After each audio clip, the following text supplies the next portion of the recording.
Dr. Hana Kim looked through her microscope at the alien tissue sample one more time. She had been working on this project for 3 years now. Ever since the first alien contact with Earth, the tissue came from a Vorthek diplomat who had died in a shuttle accident. What she found inside made her hands shake. The alien DNA was different from anything on Earth, but it had something special. There were genes that could make living things live much longer. Not just a few extra years, but hundreds of years, maybe even thousands. The Vorthak could live for a very long time because of these special genes. Hana sat back in her chair at the Seoul Advanced Research Institute. The building was quiet at night. Most of the other scientists had gone home hours ago. But Hana could not sleep when she had work like this to do. This discovery could change everything for humans. People could live longer, healthier lives. Diseases that killed millions could be stopped. She picked up her phone and called her research partner, Minho Choi. He answered on the second ring. "Hannah, it's almost midnight. Are you still at the lab?" "Minho, you need to come here right now. I found something big, really big." "What kind of big?" Hannah looked at her computer screen full of data. "The kind that changes the world." 30 minutes later, Minho walked into the lab. He was a tall man with careful eyes. Before he became a scientist, he had been a soldier in the South Korean Special Forces. He still moved like a soldier, always watching everything around him. "Show." "Me?" he said. Hannah pointed to the screen. "Look at these gene sequences. The Vorthak have natural ways to fix damaged cells. They can live for hundreds of years because their bodies can repair themselves. If we can understand how this works, we can maybe do the same thing for humans." Minho studied the data.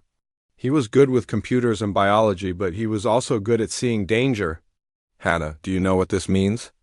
"It means we can help people live longer. It also means we have something the aliens might not want us to have." Hannah frowned. "What do you mean?" "Think about it. If the Vorthak live for hundreds of years, their leaders have been in power for a very long time. Their whole society is built on the idea that they live much longer than other species. If humans can live just as long, that changes everything. Far away from Earth, in a space station orbiting the planet Vorthak Prime, High Commander Zikmor was reading the same data. But he was not happy about it. He was very angry. The data had come from spy devices planted in Earth's computer networks. The Galactic Medical Consortium had been watching human scientists ever since first contact. Most human research was not important, but this research was different. "She must be stopped," Zikmor said to his assistant. "If humans learn our genetic secrets, they will become too powerful. They already breed too fast and fight too hard. If they also live as long as we do, they will take over the galaxy." His assistant, a thin Vorthak with yellow eyes, nodded. "Should we contact the human government? Maybe we can make a deal." "No. Humans do not make deals. They take what they want. Dr. Kim must die, and all her research must be destroyed." Zikmor activated his communication device. A hologram appeared showing a figure in dark robes. The figure's face was hidden, but when it spoke, its voice was like ice. "Shadow Covenant," the figure said. "We are ready to serve. I have a target on Earth, a human scientist named Dr. Hana Kim. She has discovered genetic information that threatens the galactic order. She must be eliminated." "What level of operation do you require?" "Level 3. Make it look like an accident. No one must know we were involved."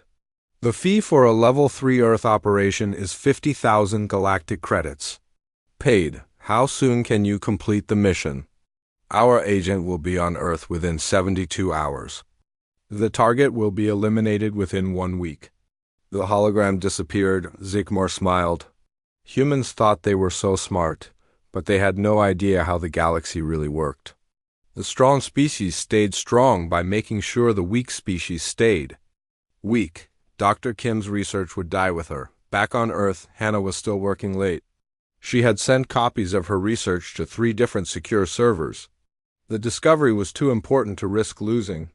She also wrote detailed notes about everything she had found. Minho had gone home, but he made her promise to call him if anything seemed wrong.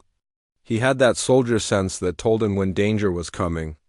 And right now, he felt like danger was very close. Hannah saved her work and finally got ready to leave. The research building was almost empty. Just a few security guards and some cleaning staff. She packed her laptop and the original tissue samples into her bag. Tomorrow, she would present her findings to the research committee. After that, the whole world would know what she had discovered. She walked to the parking garage and got in her car. As she drove through the quiet streets of Seoul, she thought about the future. Humans could live for hundreds of years. They could explore the galaxy and learn about alien civilizations. Children would not have to watch their grandparents die of old age. Parents would have centuries to spend with their families, but she also thought about what Minho had said. The aliens might not be happy about this discovery. The Vorthak and other long-lived species had advantages because they lived longer than most other species. If humans could live just as long, that would change the balance of power in the galaxy. Hannah parked her car at her apartment building and walked to the elevator. She lived on the 20th floor with a good view of the city. As she opened her apartment door, she felt tired but excited. Tomorrow would be the most important day of her career. She did not know that a ship had just entered Earth's solar system. The ship was small and fast, designed to avoid detection by human space sensors. Inside the ship was Zektar, one of the Shadow Covenant's best assassins. He was a Vorthak, but he had special abilities that made him very good at killing. Zektar could change his shape to look like any humanoid species. He could make his skin look human, change his height and weight, and even copy human facial features. He had studied human behavior and language for years. When he walked among humans, no one would know he was alien. His mission was simple: kill Dr. Hannah Kim and destroy her research. Make it look like an accident so no one would suspect alien involvement. Then return to space and collect his payment. As his ship landed in a remote area outside Seoul, Zektar was already planning. He would need to get close to Dr. Kim, learn her daily routine, and find the best opportunity to strike. Humans were weak and easy to kill. This would be a simple mission. He had no idea that humans were much more dangerous than the galaxy believed. And he definitely did not know about Minho Choi, the former soldier who was trained to kill people exactly like him.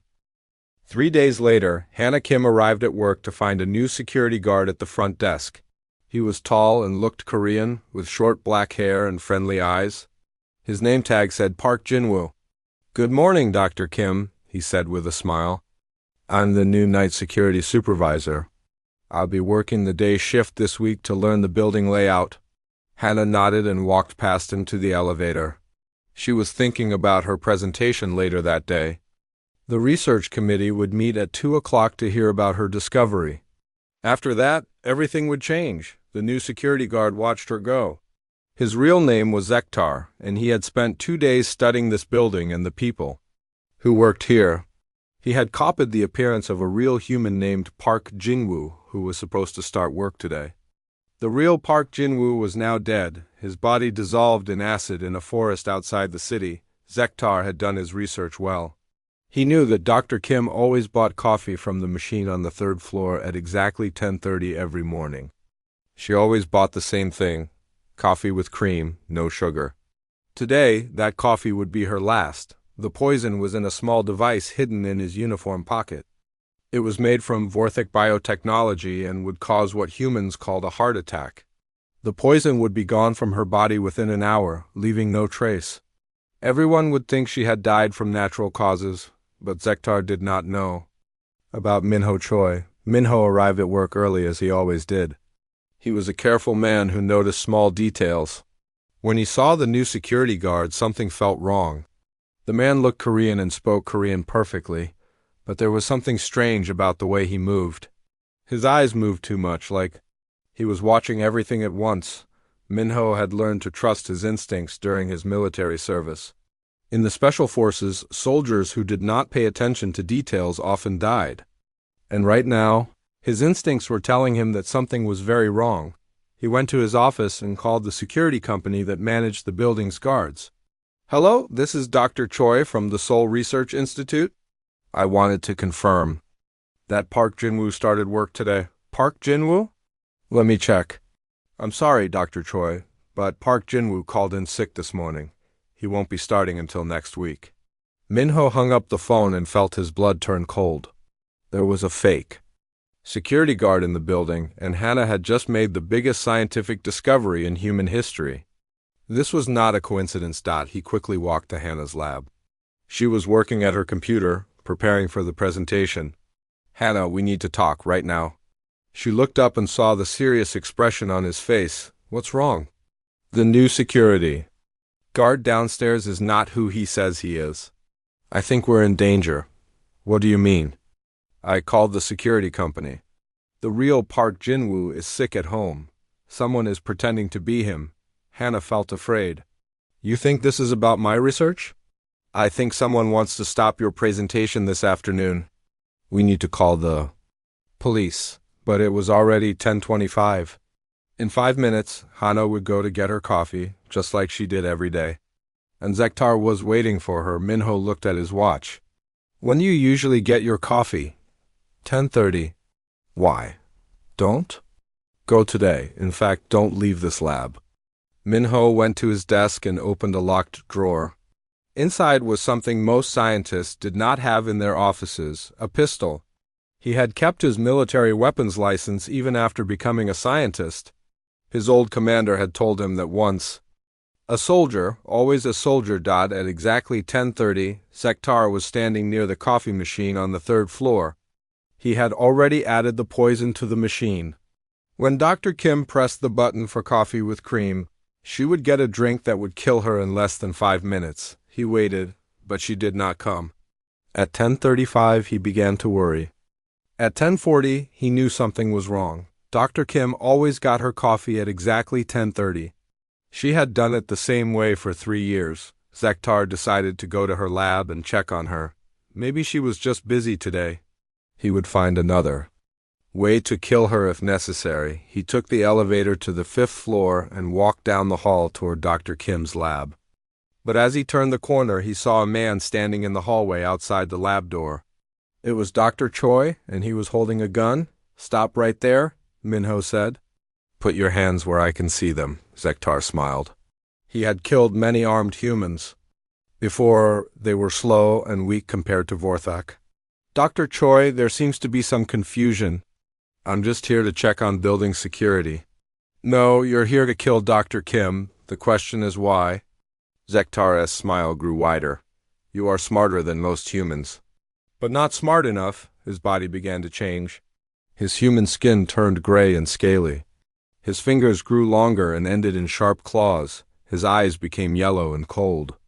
In 3 seconds, he had transformed from a human security guard into a 7-foot-tall alien killing machine. I am Zektar of the Shadow Covenant, he said in a voice that now sounded like grinding metal.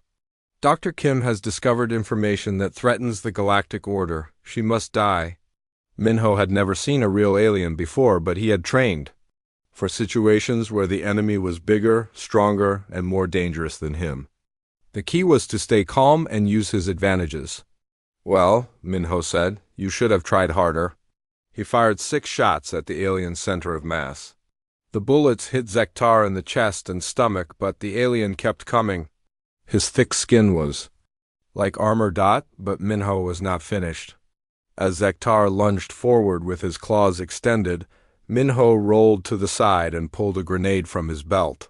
He had taken it from his old military kit that morning, just in case. You want to know the difference between humans and other species?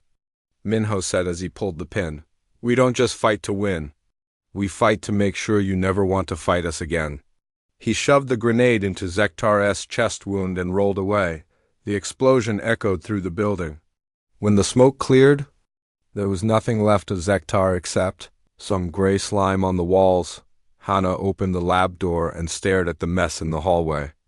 Minho, what just happened? First contact, Minho said, reloading his pistol. And I don't think it's going to be the last. As he spoke, emergency alarms began going off throughout the building. But these were not fire alarms or security alarms. These were the new alien contact alarms that had been installed after first contact with the Vortha government, more ships were entering Earth's atmosphere, and they were not coming in peace. Minho grabbed Hannah's arm. We need to get out of here. Now, but my research. Bring everything. Copy all the files to portable drives. If they sent one assassin, they'll send more. As they gathered Hannah's research data, neither of them knew that Zektar's death had been broadcast across the galaxy. The Shadow Covenant had been monitoring his vital signs, and they knew their assassin was dead. High Commander Zikmor was staring at his communications screen in disbelief. A single human had killed one of their best assassins. This was supposed to be impossible. Send 3 more, he ordered. Elite level. And tell them that humans are more dangerous than we thought. The war between Earth and the galaxy had begun, and the galaxy had no idea what they had started. Colonel Deho Park sat in his office deep underground in Seoul, watching alien communication signals on his computer screen.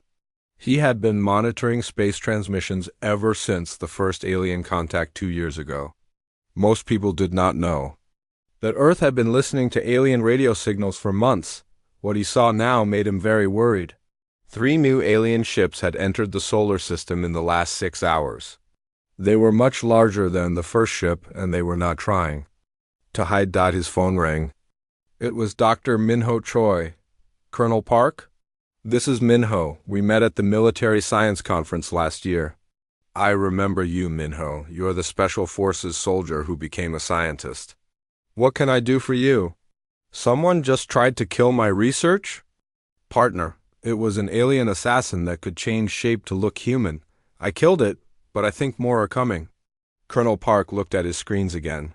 How do you know it was alien? Because it had gray skin, yellow eyes, and claws? And because it said it was from something called the Shadow Covenant. It wanted to kill Dr. Kim because of her genetic research. Where are you now? Safe house in Gangnam. But I don't think we'll be safe for long. Colonel Park made a decision. Stay where you are. I'm sending a team to get you. And Minho?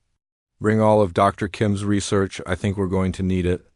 1 hour later, 3 alien ships landed in different parts of Seoul. The first ship landed in Hongdae, near the university area.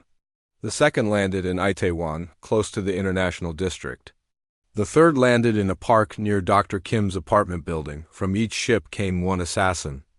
But these were not like Zektar. These were the Shadow Covenant's elite killers. Nixara stepped out of the first ship.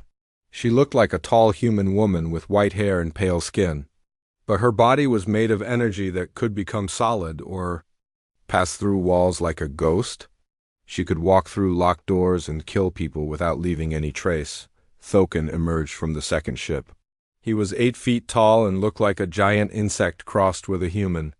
His arms ended in sharp blades, and his skin was harder than steel. He could jump 50 feet and run faster than any Earth vehicle.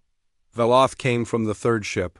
He looked like a normal human man, but his mind was his weapon. He could read thoughts, control actions, and make people kill themselves without touching them. All 3 assassins had the same mission: find Dr. Kim and eliminate her and anyone who had seen her research. But Colonel Park was ready for them. Team Baekdu, report to Briefing Room 3, he announced over the military communication system.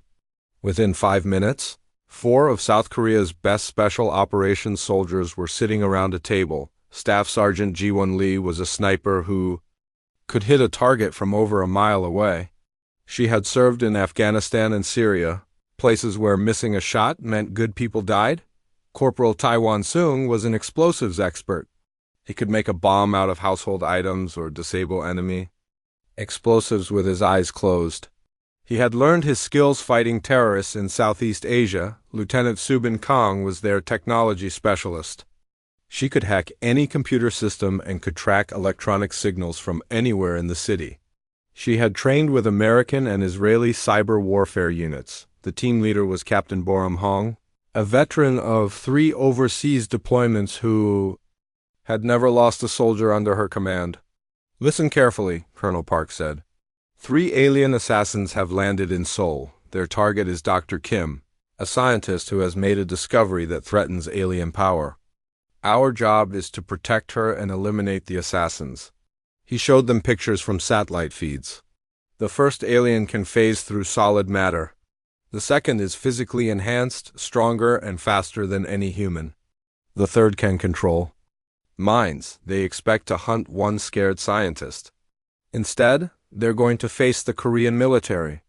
Lieutenant Kang looked at her computer. Colonel, I'm tracking their communication signals. They're coordinating their attack for midnight. They plan to hit 3 locations at the same time: Dr. Kim's apartment, her backup lab at Seoul National University, and the safe house where she's hiding. Then we'll be waiting for them, Captain Hong said. Ji-won, you take overwatch on the apartment building. Taiwan rigged the university lab with surprises. Subin, I want you monitoring all electronic communications. I'll coordinate from the safe house, Colonel Park nodded. Remember, these aliens think humans are weak and easy to kill. Let's show them how wrong they are. At 11:30 that night, Nixara approached Dr. Kim's apartment building. She had scanned the area and detected no human military presence. This would be easy. She would phase through the walls, search every apartment until she found traces of Dr. Kim's research, then destroy everything. She did not see Staff Sergeant Lee. On the roof of a building 800 meters away, Ji-won watched the alien through her scope. The target looked human, but moved strangely, sometimes becoming transparent. She had been briefed about the alien's abilities, so she was ready. She waited until Nixara was halfway across the street, fully solid and focused on the building. Then she fired a single shot. The bullet hit Nixara in the center of her chest. The alien staggered but did not fall. Her energy form began to repair the damage. Target hit but still mobile, Ji-won reported over her radio. Phase 2. She fired 3 more shots in rapid succession. Each bullet was special. They contained small explosive charges designed by Taiwan. When they hit Nixara's energy form, they disrupted her ability to control her molecular structure. The alien began to flicker between solid and energy states. She tried to phase through a nearby wall but only managed to get halfway through before becoming solid again. She was stuck in the concrete, unable to move. Target neutralized, Ji-won reported. 1 down. At the same time, Thoken was approaching Seoul National University. He moved fast, jumping from building to building like a giant insect. His mission was to destroy Dr. Kim's backup laboratory and all the research equipment. He landed on the roof of the science building and used his blade arms to cut through the metal door. The hallways were dark and empty, perfect for hunting, but Corporal Soon had been busy. He had spent 6 hours rigging the building with traps and explosives. Every door, every hallway, every room had been prepared for an alien visitor. When Thoken entered the first hallway, motion sensors detected his movement. Shaped charges exploded from the walls, sending steel fragments flying at high speed. The alien's armor-like skin protected him from most of the damage, but it slowed him down. As he moved deeper into the building, more traps activated, electrical nets dropped from the ceiling, carrying enough voltage to power a small city. Chemical sprays filled the air with substances that burned alien skin but were harmless to humans. Thoken was strong and fast, but he was being worn down by the continuous attacks. When he finally reached Dr. Kim's lab, he was injured and tired. Taiwan was waiting for him. Welcome to Seoul National University, the explosives expert said. I hope you enjoy your stay. He detonated the charges he had placed around the lab. The explosion was controlled but devastating. When the smoke cleared, Thoken was buried under a ton of concrete and steel. Target 2 eliminated, Taiwan reported. The third assassin, Veloth, was approaching the safe house where Dr. Kim was hiding. He was confident because his mental powers had never failed him. He would simply take control of the human guards' minds and make them kill each other. Then he would kill Dr. Kim slowly, making her suffer for discovering secrets that were not meant for human minds. But when he tried to read the minds of the people in the safe house, he found something unexpected. One of the humans had military-grade mental training. His thoughts were organized and protected in ways that made mind control very difficult. That human was Captain Hong. I can sense you out there, she said over a loudspeaker. You're trying. To get inside my head. But you picked the wrong human to mess with. She had trained with special forces units that dealt with psychological warfare. Part of that training included learning to resist mind control and mental manipulation. Veloth was frustrated. He had never encountered a human with this kind of mental discipline. He decided to use more direct methods and tried to force his way into the building. The safe house was an old military bunker that had been converted for intelligence operations. It had thick walls, multiple security systems, and hidden defensive positions. As Veloth approached the main entrance, automated weapon systems opened fire. He used his mental powers to deflect some of the bullets, but the constant barrage was exhausting. Captain Hong appeared at a window on the second floor. You know what the difference is between humans and aliens? She called out. We don't rely on just one skill, we adapt. She threw a grenade that exploded near Veloth, releasing a cloud of gas that interfered with psychic abilities. The aliens' mental powers began to weaken while he was distracted. Lieutenant Kang activated electronic warfare systems that sent high-frequency signals, designed to disrupt alien nervous systems. Veloth fell to his knees, clutching his head in pain. Captain Hong walked out of the building with her rifle ready. 3 aliens down, message sent. But none of them knew that their victory had been broadcast across the galaxy. Every alien government was now watching recordings of 3 elite assassins being systematically destroyed by human military forces. The Galactic Council was no. High Commander Zekmar was very angry. 6 of his best assassins were dead, killed by a species that was supposed to be weak and primitive. The Shadow Covenant had never failed this badly before. Their reputation across the galaxy was being destroyed by humans. Bring me Morduk, he ordered his assistant. The assistant's yellow eyes went wide with fear. Sir, Morduk the Deathbringer has not been used for operations in 50 years. He is extremely expensive and difficult to control. I don't care about the cost, and I don't care about control. I want these humans to learn what happens when they interfere with galactic order. 2 days later, 12 ships entered Earth's solar system. They were sleek and black, designed for stealth and speed. Each ship carried one of the Shadow Covenant's most elite assassins. Leading them was Morduk the Deathbringer, a legend among alien killers. Morduk had eliminated entire planetary governments.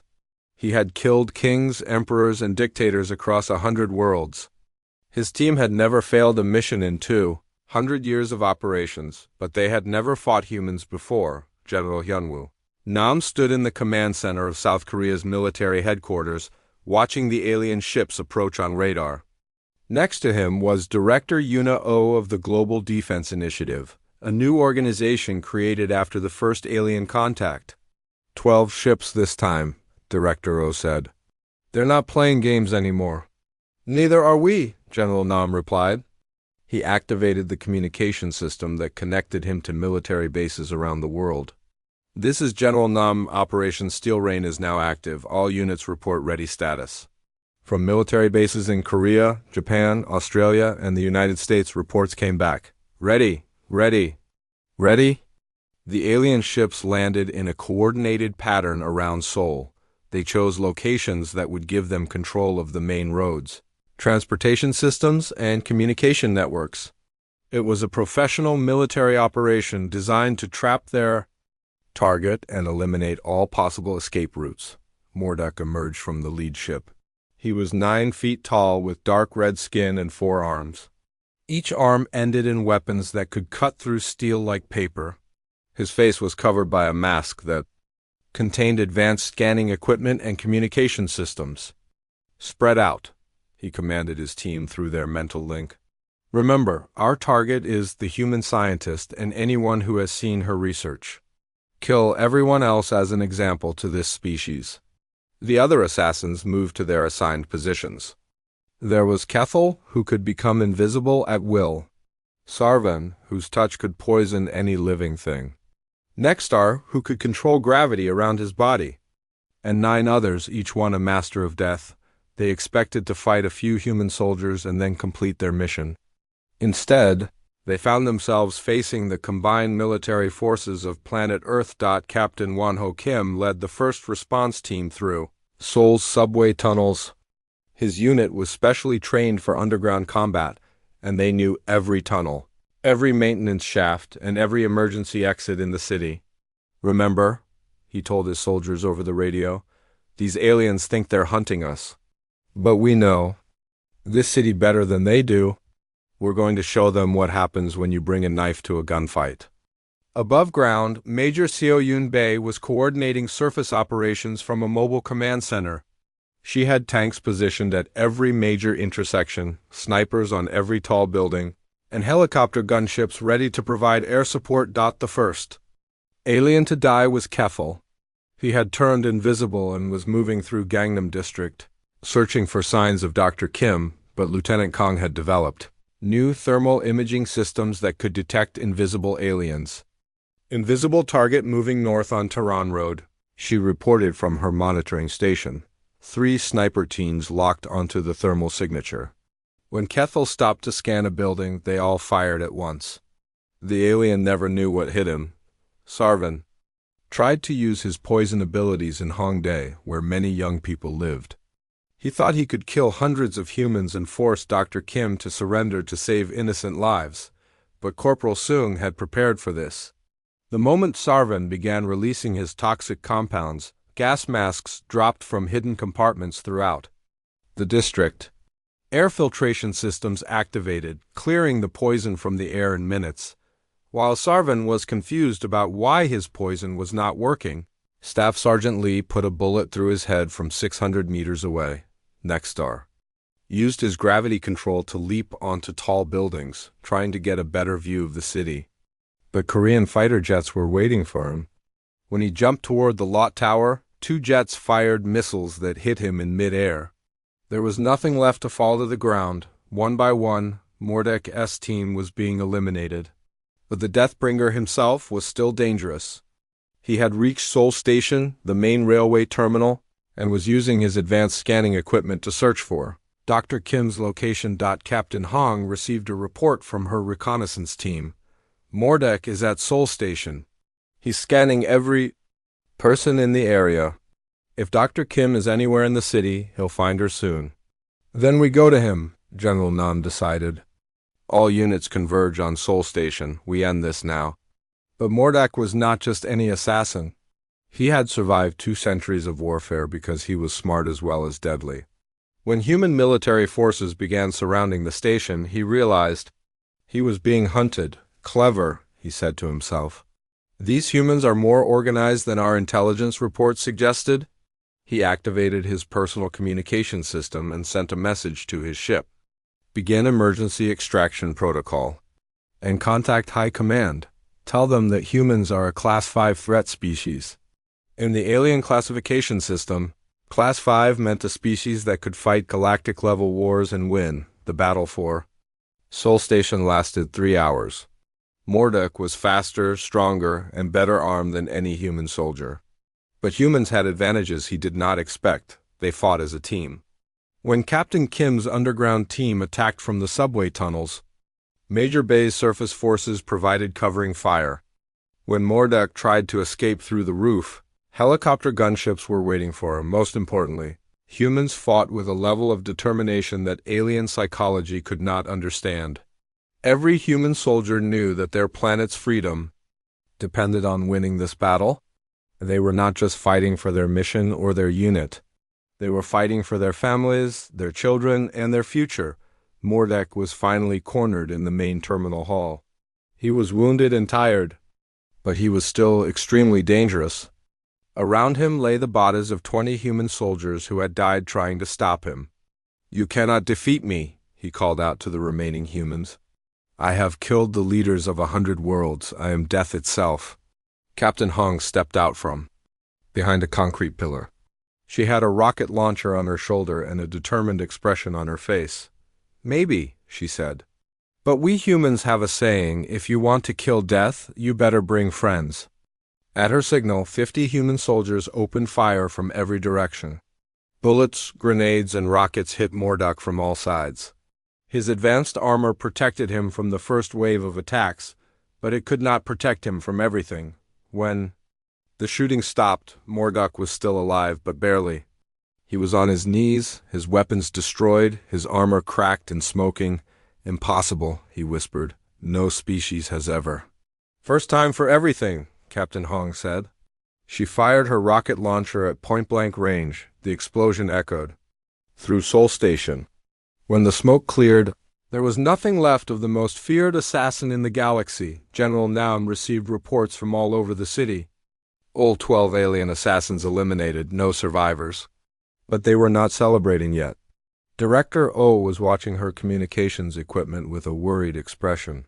"General, we're picking up a massive signal from the alien homeworlds. I think they're calling for backup." On the planet Vorthek Prime, High Commander Zeekmar was staring at his screens in complete shock. Mordok, the Deathbringer, was dead. His entire elite team was dead, killed by a species that the Galactic Council had classified as primitive and harmless. "Summon the War Council," he ordered. "We're not dealing with a simple assassination problem anymore. We're dealing with a threat to the entire galactic order." But he had made a crucial mistake. He still thought of humans as just another alien species that could be intimidated into submission. He had no idea that humans became more dangerous when they were threatened. And he definitely did not know that Earth had been preparing for this moment ever since first contact. Dr. Hana Kim was still alive. Her research was still intact.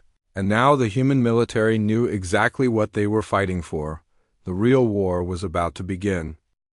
President Jewan Seo sat in the Blue House Situation Room, looking at satellite images of alien warships gathering at the edge of the solar system. 47 ships had arrived in the last 24 hours, and more were coming every hour.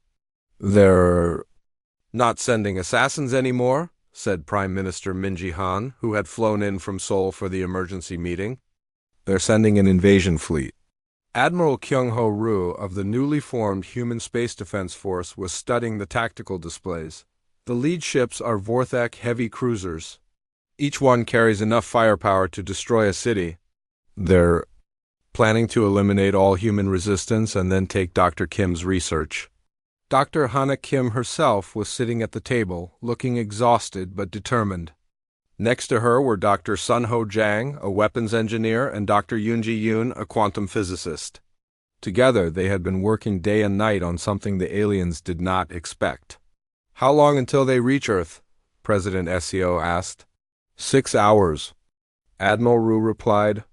"They're moving slowly, probably to intimidate us. They want us to surrender before they have to fight." "Are we going to surrender?" Prime Minister Han asked. Dr. Kim spoke for the first time. "I have a better idea." She stood up and activated a holographic display. It showed molecular diagrams and genetic sequences that were far more advanced than anything humans had developed before. "My research into Vorthak genetics led to something unexpected. I found a way to neutralize their biological advantages. For 200 years, they've dominated the galaxy because they're stronger, faster, and live longer than most other species, but I've developed a weapon that can level the playing field." Dr. Jang picked up the explanation. "It's an airborne agent that interferes with Vorthek's cellular regeneration. It won't kill them, but it will make them as vulnerable as humans. Their superior healing, their extended lifespan, their enhanced physical abilities, all of it becomes useless." Dr. Yoon added, "We've also weaponized it. The agent can be loaded into missiles, bombs, or even dispersed through atmospheric release systems. Any Vorthak who breathes it will be reduced to baseline biological function within minutes." President Seo looked at the three scientists. "You're talking about biological warfare." "We're talking about survival," Dr. Kim replied. "They came here to kill me and destroy my research because they're afraid of losing their genetic advantages. Well, now they're going to lose them anyway." Admiral Roo was studying the technical specifications. "How much of this weapon do we have?" "Enough to equip every military unit on Earth plus our orbital defense platforms and the new space fighters," Dr. Jang said. "If the aliens want to fight us, they'll have to do it on equal terms." "There's something else," Dr. Kim continued. I want to make a public broadcast to the galaxy. Every alien species should know what's happening here. The Vorthak and their allies have been using genetic superiority to maintain power for centuries. Other species deserve to know that there's an alternative. President SEO made his decision. To do it, send the broadcast and prepare the weapon for deployment. 2 hours later, Dr. Kim was standing in front of cameras that would transmit her message across the galaxy. Behind her was a backdrop showing Earth from space, peaceful and beautiful. My name is Dr. Hana Kim, she began. I am a human scientist. From the planet Earth, for the past week, alien assassins have been trying to kill me because I discovered something that threatens their power. She held up a datapad showing genetic sequences.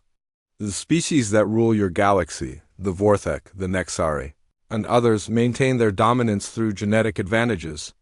They live longer, heal faster, and are physically superior to most other species, but these advantages are not natural gifts. They are the result of genetic modifications that can be duplicated or neutralized. The camera zoomed in on her face. I'm sharing this research freely with any species that wants it.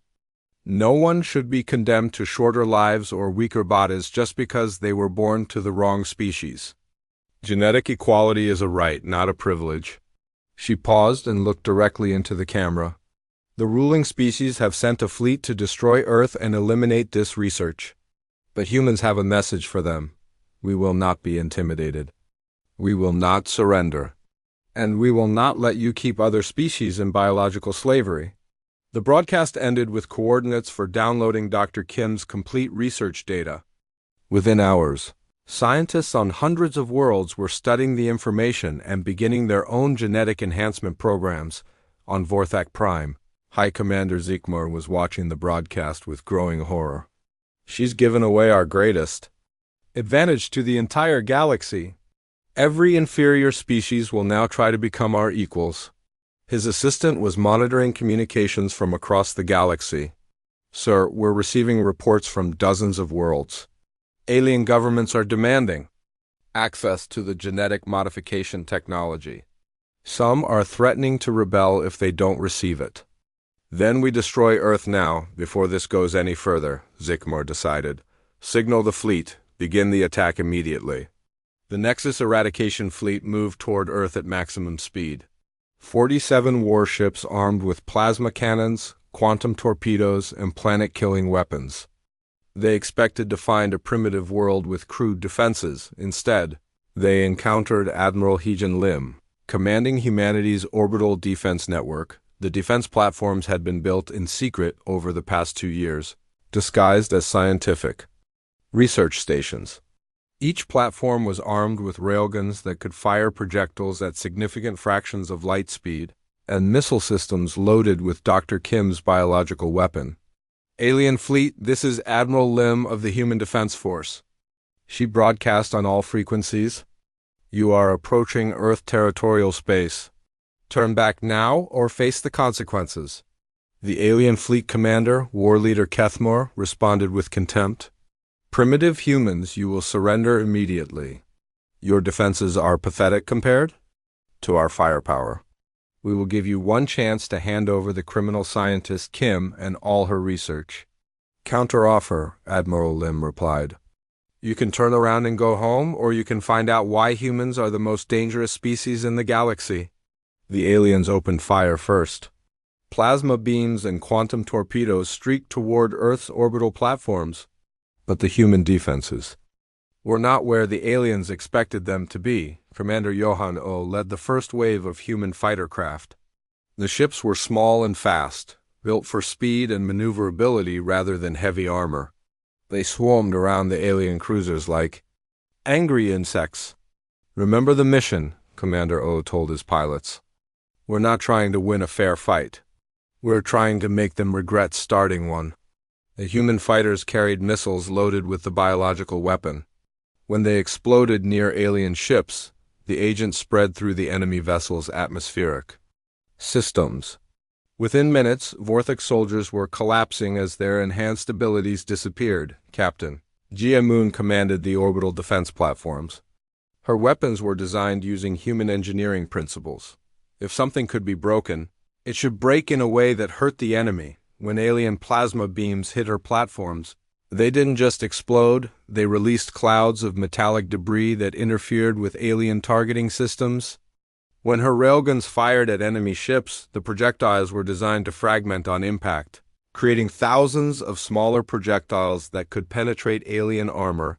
The space battle was fierce and chaotic. The aliens had superior technology, but humans had superior tactics. Every human ship that was destroyed took at least 2 alien ships with it. Flight. Leader Chanwu Park demonstrated the human philosophy of warfare when his fighter was hit by enemy fire. Instead of trying to escape, he aimed his damaged ship at the alien flagship and activated his emergency weapon systems. "This is for Dr. Kim and for every species you've oppressed," he said over the radio.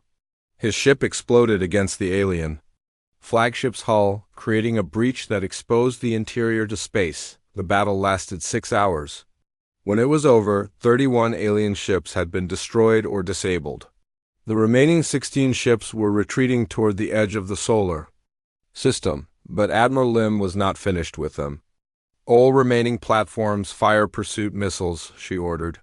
"Every alien ship that entered our solar system uninvited gets a going-away present." The missiles caught up with the retreating aliens just as they reached the jump point to hyperspace.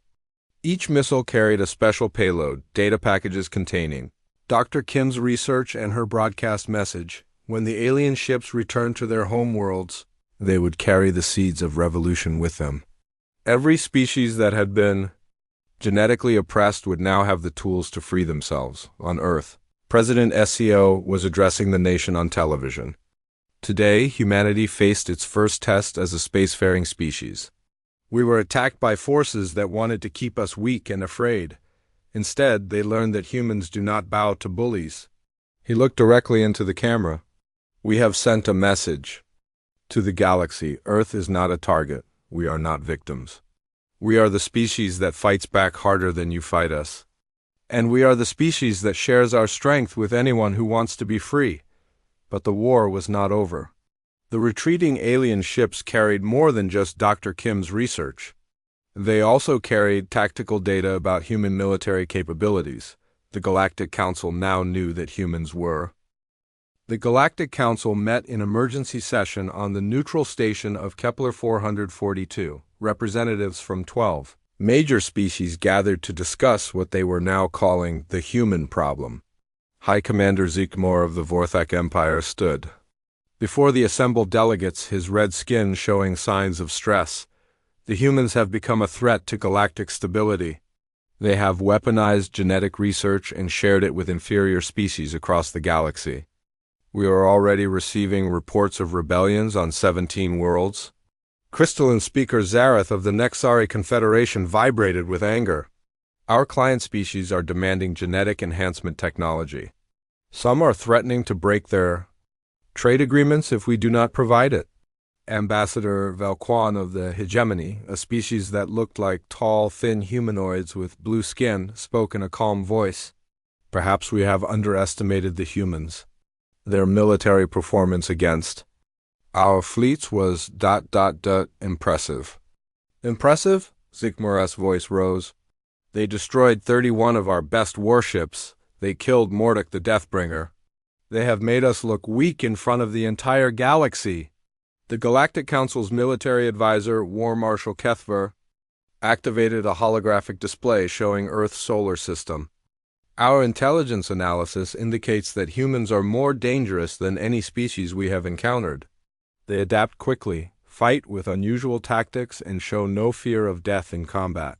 "Then we eliminate them completely," declared Prime Counselor Nexthul, the elected leader of the council. "We send the Nexus Eradication Fleet, not 40 ships, but 400. We turn their planet into molten rock and end this threat forever." But Ambassador Valquan raised a concern. "If we destroy Earth, we prove to every species in the galaxy that we will commit genocide to maintain power. That could cause more rebellions than Dr. Kim's research ever would." "Better to be feared than to be seen as weak," Zikmor replied. We must make an example of humanity. Every species must know what happens when they challenge the galactic order. The vote was close, but the decision was made. 400 warships would be dispatched to Earth with orders to completely sterilize the planet. No human would be left alive to spread their dangerous ideas about genetic equality on Earth. Deep space monitoring stations detected the massive alien fleet while it was still 3 days away from the solar system. The ships were moving in perfect formation, and their energy signatures indicated they carried planet-killing weapons. Admiral Kyung-ho Roo was in the command center of Luna Station, humanity's new military base on the moon. Around him, officers from every nation on Earth were coordinating the defense of their homeworld. 400 ships, reported Commander Soman Park, the intelligence officer. That's 10 times larger than the last fleet. They're not coming to capture Earth, they're coming to destroy it. Admiral Roo looked at the tactical display. Earth's defenses had been reinforced since the last battle, but they were still outnumbered by a massive margin. What's the status of our secret weapon? He asked. Dr. Sunho Jang, the weapons engineer, checked his tablet. Project Equalizer is ready for deployment. We have enough biological agent to affect their entire fleet, but we need to get close enough to deploy it. How? Close? Within their defensive perimeter. Someone has to get inside their formation and release the agent where it can spread to all their ships. Lieutenant Colonel Hyman Choi, the new commander of the Space Fighter Corps, stepped forward. My pilots can do it. But it's a one-way mission. The fighters that deploy the weapon won't be coming back. Admiral Roo was quiet for a moment. How many volunteers do we have? All of them, sir. Every pilot in the Corps volunteered as soon as they heard about the mission. Meanwhile, on the planet's surface, General Soo Yeon Kim was preparing ground defenses in case the space battle failed. She had transformed South Korea into a fortress, with hidden weapons and underground bunkers throughout the country. If they get past our space defenses, they'll try to land ground forces to capture Dr. Kim and her research, she told her staff officers. We need to be ready to fight them in the streets if necessary. Colonel Naeong Choi was coordinating with international forces. The Americans are moving their Pacific Fleet to support us. The Japanese have mobilized their entire self-defense force. Even the Europeans are sending warships and aircraft? Good, General Kim replied. If humanity is going to make its last stand, we'll do it together.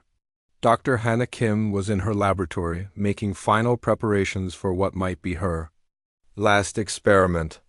She had developed a new version of the biological weapon that was even more effective than the first. But more importantly, she had created something else. If the aliens succeed in destroying Earth, this data package will survive, she told Dr.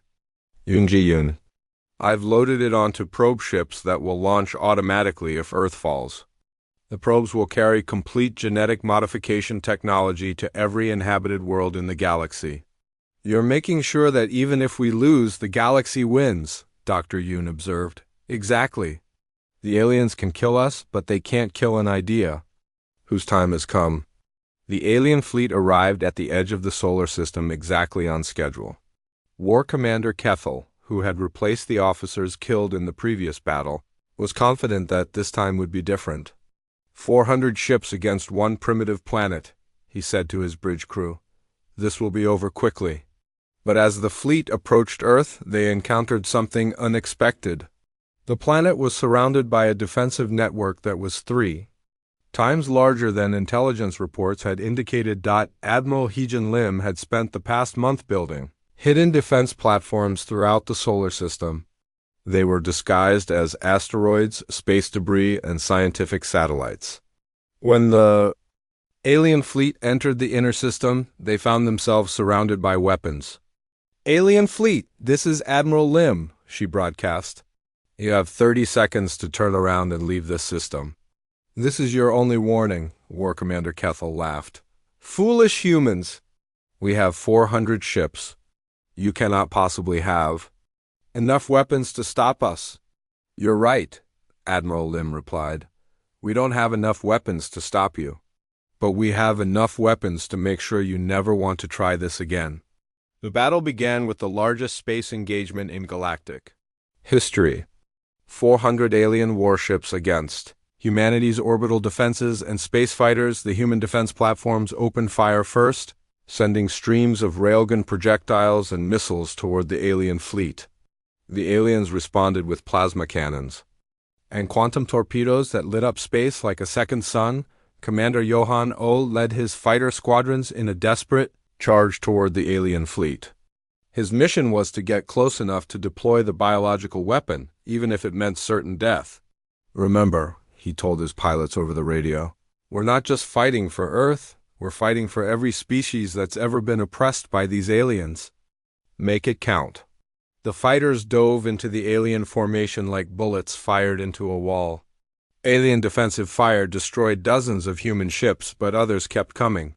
Captain Minji Sao's squadron sacrificed themselves to clear a path for the weapon carriers.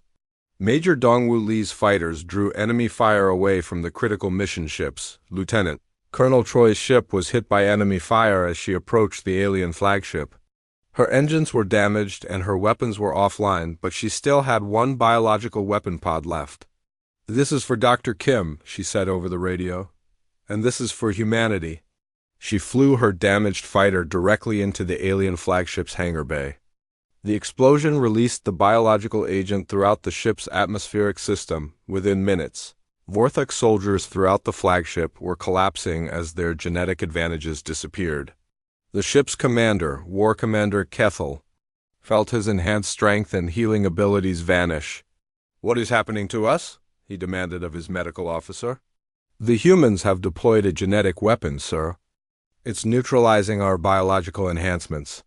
We're becoming as weak as baseline species." Other human fighters had succeeded in deploying their weapons throughout the alien fleet. Ship after ship was reporting the same problem. Their crews were losing their genetic advantages, but the aliens still had superior technology and numbers. Even without their biological enhancements, they could still destroy Earth with their weapons. That's when Admiral Lim played her final card. "All platforms, activate Project Mirror," she ordered. Throughout the solar system, hidden defense platforms revealed their true nature. They were not just weapons platforms, they were massive signal amplifiers that had been broadcasting the entire battle to every world in the galaxy. Billions of alien civilians were watching humans fight desperately against overwhelming odds. They saw human pilots sacrifice themselves to level the playing field. They saw a species that refused to surrender even when facing complete destruction. Most importantly, they saw that their supposedly superior rulers could be defeated on worlds. Throughout the galaxy, rebellions began.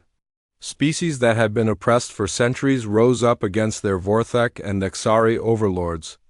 The genetic modification technology that Dr. Kim had shared was being used by revolutionary groups to enhance their own capabilities. War Commander Kethel received reports of uprisings on dozens of worlds. His empire was collapsing even as he fought to destroy the humans who had caused it.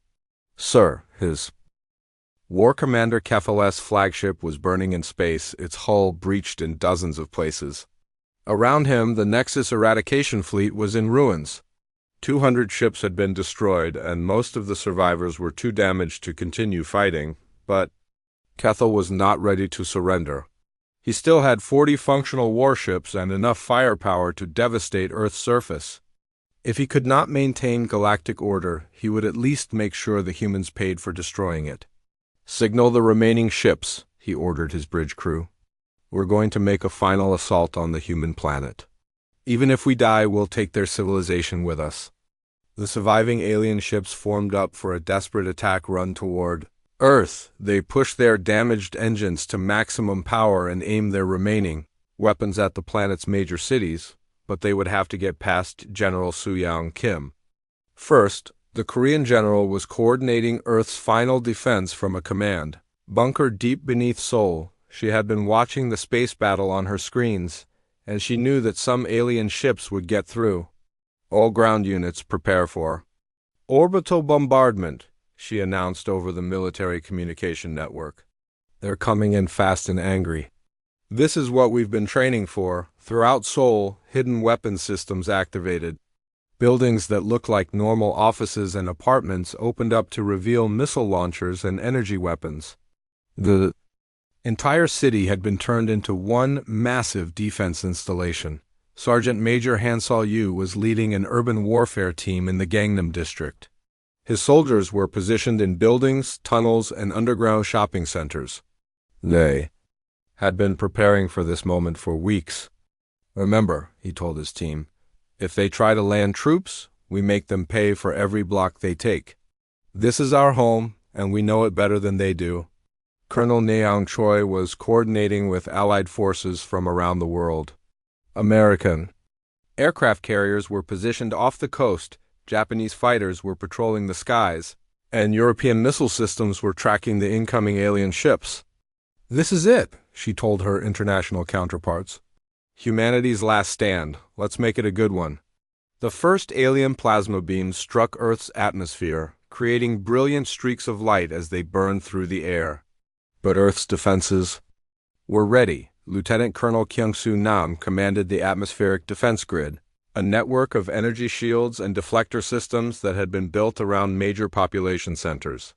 The alien weapons hit the shields and were dispersed into harmless light patterns. "Shields holding," he reported to General Kim, "but they won't last long against sustained bombardment." The alien ships entered Earth's atmosphere like falling meteors, their hulls glowing red-hot from atmospheric friction. As they descended toward Seoul, they found themselves flying into a storm of defensive fire. Captain Sulji Park commanded the anti-aircraft systems, positioned throughout the city. Her crews had been training to shoot down spacecraft for months, and they were ready. "All batteries, fire at will," she ordered. Streams of projectiles and energy beams reached up toward the alien ships. 3 alien vessels were destroyed before they could reach the surface. But the others kept coming, their weapons firing continuously at anything that moved. War Commander Kethel S. flagship crashed into the Han River, sending up massive waves that flooded the surrounding areas. But the ship was still functional, and alien soldiers began pouring out of its landing bays. They expected to face terrified civilians and lightly armed police forces. Instead, they encountered Sergeant Major Yu and his urban warfare specialist. The aliens were larger and stronger than humans, but they had never fought in a dense urban environment before. They did not know about the hidden tunnels that connected Seoul's buildings, the emergency bunkers that had been stocked with weapons, or the civilian volunteers who had been trained to support military operations. "Welcome to Seoul," Yu said as his team opened fire from concealed positions throughout the district. "Hope you enjoy your stay." The battle for the city was unlike anything the aliens had ever experienced. Human soldiers appeared from sewers, building rooftops and underground passages. They used the city's infrastructure against the invaders, turning subway tunnels into kill zones and skyscrapers into sniper nests. Major Ji-Won Kim led a team that specialized in building-to-building combat. They moved through the city like ghosts, striking the aliens from unexpected directions and then disappearing before the enemy could respond. "The key is to never let them establish a secure position," she explained to her soldiers. "We keep them moving, keep them confused, and wear them down one squad at a time." The aliens tried to use their superior technology to gain an advantage, but human creativity found ways to neutralize every weapon they deployed. When the aliens used energy shields, humans attacked them with conventional explosives that overloaded the shield generators. When the aliens tried to fly over human positions, surface-to-air missiles knocked them out of the sky. War Commander Kethel was leading his personal guard through the streets of Gangnam when they encountered something that shocked him. A group of human civilians, elderly people, teenagers, and office workers had blocked the street with overturned cars and were throwing improvised weapons at his soldiers. "Why are they not running?" he asked his tactical officer. "These are not military personnel. They should be fleeing in terror." But the humans were not fleeing. They were fighting with whatever weapons they could find, protecting their neighborhoods and their families. Even when alien soldiers advanced with superior Firepower, the civilians stood their ground. An old man stepped forward carrying nothing but a metal pipe. "This is our home," he said in Korean, though Kethel's translator device made the words clear. "You are not welcome here."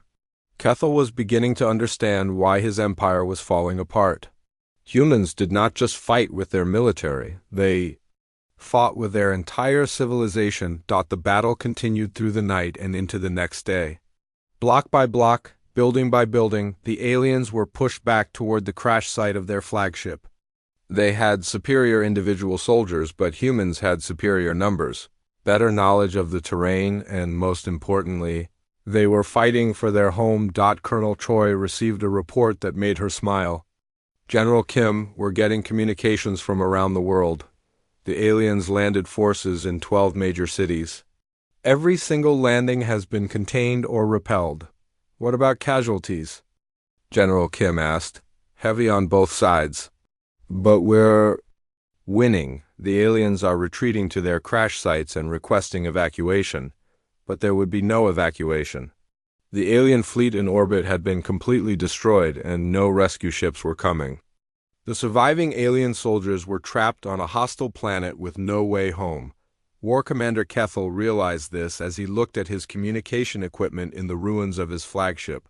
His empire was in rebellion, his fleet was destroyed, and his ground forces were being systematically eliminated by human defenders. "Sir," his communications officer reported, "we're receiving a transmission from the human military. They want to talk to you." General Kim's voice came over the radio, speaking in clear galactic standard language. "War Commander Kethel, this is General Kim of the Earth Defense Force. You are surrounded and outnumbered. Your fleet is destroyed and your empire is falling apart. I'm offering you one chance to surrender." Kethel was quiet for a moment. Then he asked, "What are your terms?" "Unconditional surrender. You and your surviving soldiers will be treated according to the laws of war, but you will remain as prisoners until the galactic situation is resolved. And if I refuse, then we continue fighting until every alien soldier on Earth is dead. Your choice." Kethel looked around at his remaining soldiers. They were exhausted, demoralized, and running out of ammunition. He had led them into a war they could not win against an enemy they had completely underestimated. "I surrender," he said over the radio. "All Vorthek forces, lay down your weapons and surrender to human forces." The battle for Earth was over. But the war for the galaxy was just beginning. In his command bunker, General Kim was receiving reports from intelligence services around the world. The galactic communication networks were buzzing with news of rebellions, revolutions, and declarations of independence. 47 species have declared independence from the Galactic Council, reported Colonel Park, the intelligence officer. 73 worlds are in active rebellion. The Vorthik Empire has lost control of its outer territories, and the Nexari Confederation is facing internal civil wars. Dr. Hana Kim entered the command center, escorted by her security team. She looked tired, but determined. "General, I've been monitoring the galactic networks. Species across the galaxy are using my genetic research to enhance themselves. The age of genetic oppression is ending. What happens now?" General Kim asked. "Now we become the species that other species call when they need help," Dr. Kim replied. "The galaxy is changing, and humanity is going to be at the center of that change." Outside, the city of Seoul was beginning to clean up the damage from the battle. Human soldiers were helping alien prisoners receive medical treatment. Civilians were coming out of their shelters to see the wreckage of alien spacecraft, but most importantly, children were looking up at the sky and knowing that Earth was no longer. 6 months after the Battle of Earth, War Commander Kethel sat in a comfortable prison cell in Geneva, Switzerland. He was not treated badly. Humans had strange ideas about how to treat their enemies. They gave him books, decent food, and even access to galactic communication networks so he could watch his empire collapse in real time. Today was special. He was being released. Ambassador In-ho Shin entered the cell with a small escort team. The Korean diplomat had been appointed as Earth's First Interstellar Relations Director, a job that had not existed a year ago. War Commander, Ambassador Shin said politely, your transportation is ready. Kethel looked up from the book he had been reading, a human text about military strategy called The Art of War. It had been written by a human named Sun Tzu over 2,000 years ago, but its lessons had helped him understand how badly his people had underestimated humanity. I'm surprised you're letting me go, he said. You're not a prisoner anymore, you're a messenger. They walked through the corridors of the prison facility, passing other alien soldiers who were also being released. Some looked defeated and broken. Others looked curious about this strange species that had destroyed their fleet, and then treated them with respect. In the main courtyard, a small spacecraft was waiting. It was not a prison transport, it was a diplomatic vessel painted with the symbols of both Earth and the new Galactic Freedom Alliance. Dr. Hana Kim was standing beside the ship. She looked older than she had 6 months ago, but also more confident. The woman who had been hiding from assassins was now one of the most important people in the galaxy. War Commander Kethel, she said, I wanted to speak with you before you leave. The famous Dr. Kim, I suppose you've come to gloat over your victory. No, I've come to give you something. She handed him a data storage device. This contains the complete genetic modification technology that your people tried to kill me for. It also contains detailed instructions for reversing the biological weapon we used against your fleet. Kethel stared at the device. You're giving me the weapon that defeated us? I'm giving you the tool that will save your species. The genetic modifications that made the Vorthix superior were artificial enhancements created thousands of years ago, but they also made you dependent on a complex biological system that's breaking down. Your people are slowly dying of genetic degradation. That's impossible. We live for centuries. You used to live for centuries. Recent births in the Vorthix Empire showed decreased lifespans and increased genetic disorders. Your enhancement system is failing, and within a few generations, your entire species could become extinct. Dr. Kim pointed to the data device that contains the research to fix the problem. Not just for the Vorthak, but for every species in the galaxy. Genetic enhancement should not be about creating superior and inferior species. It should be about helping everyone reach their full potential. Kethel was quiet for a long time. Finally, he asked, why are you helping us? We tried to destroy your planet, because that's what humans do. We help people who need help, even if they used to be our enemies. Ambassador Shin stepped forward. War Commander, you have a choice to make. You can return to what's left of the Vorthak Empire and try to rebuild it the old way. Or you can work with us to create something better.